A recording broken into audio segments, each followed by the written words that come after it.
ভাবছি কমপ্লিট হবে কি করে।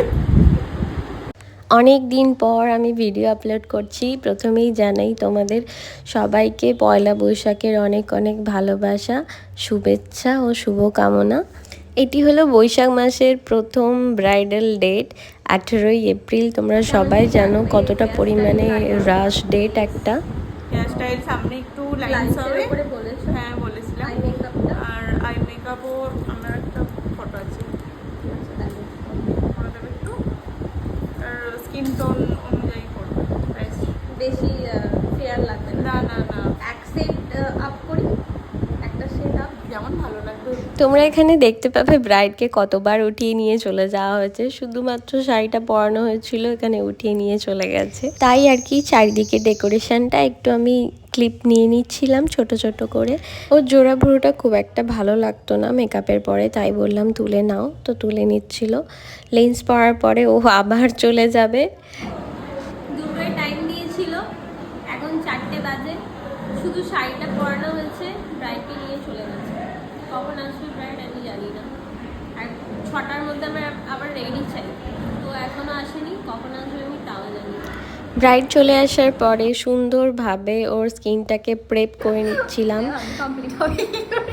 এই হাঁসফাঁস করা গরমের মধ্যে যেখানে মানুষ অসহ্য হয়ে উঠছে, তো সেইখানে মেকআপ লং লাস্টিং করতে হবে ইভেন বিয়ের পরের দিন অবধি। তো সেক্ষেত্রে তো প্রিপারেশনটা খুব ভালোভাবে করতেই হবে। প্রিপারেশন না ঠিকঠাক হলে কিন্তু মেকআপ ভালো হবে না। আচ্ছা একটা কথা বলো, তোমরা অনেকেই ফোন করে বলো যে সামান্য মেকআপ করব, একটু মেকআপ করব। এই সামান্য মেকআপ বা একটু মেকআপ এটা কি জিনিস হয় আমি তো জানি না।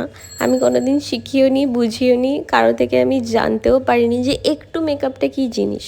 এখানে কি কি স্কিপ করা হয়? এখানে কি কিছু স্কিপ করা হয় নাকি eye makeup, blusher, contour, lipstick এগুলোর ওপরে সাটেল লুক একটা ডিপেন্ড করে? তো প্লিজ এইগুলো তোমরা বলো না যে সামান্য মেকআপ করব, কত প্রাইস। ব্রাইডাল করব বাট সামান্য করব, এর প্রাইসটা তুমি একটু বলবে? আমি তো এত মেকআপ করব না, তাও এত প্রাইস কেন?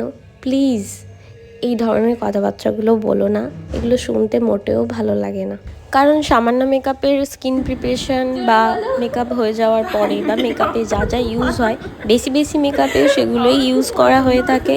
তো সেগুলোর দাম নেহাতি কম নয়, সেগুলো অনেক বেশি প্রাইস। তো এই জিনিসপত্রগুলো আমাকে কেউ দেয় না, বিশ্বাস করো, এগুলো আমাকে নিজেকে কিনতে হয়। তো সামান্য মেকআপ করতেও যা যা লাগে, বেশি বেশি মেকআপ করতেও ঠিক সেই জিনিসগুলোই লাগে। এই বিষয়গুলো প্লিজ একটু বোঝার চেষ্টা করো, আর এই সব কথাবার্তা বলে নিজেদের ইমেজটা একদমই নষ্ট করো না। কিছু কিছু কথা অনেক দিন ধরে বলবো না ভেবেও আজ বলেই ফেললাম, কারণ আর নিতে পারছি না। তো দেখো মিষ্টি ব্রাইড আমার রেডি হয়ে গেছে। এই পর্যায়ে না আমার ভীষণ ভালো লাগে আমার ব্রাইডদেরকে, আর সামনে থেকে তো আরোই সুন্দর লাগে। এই গাজরাটা দিয়েছিল হচ্ছে কোয়েল, তো খুব সুন্দর গাজরা ছিল।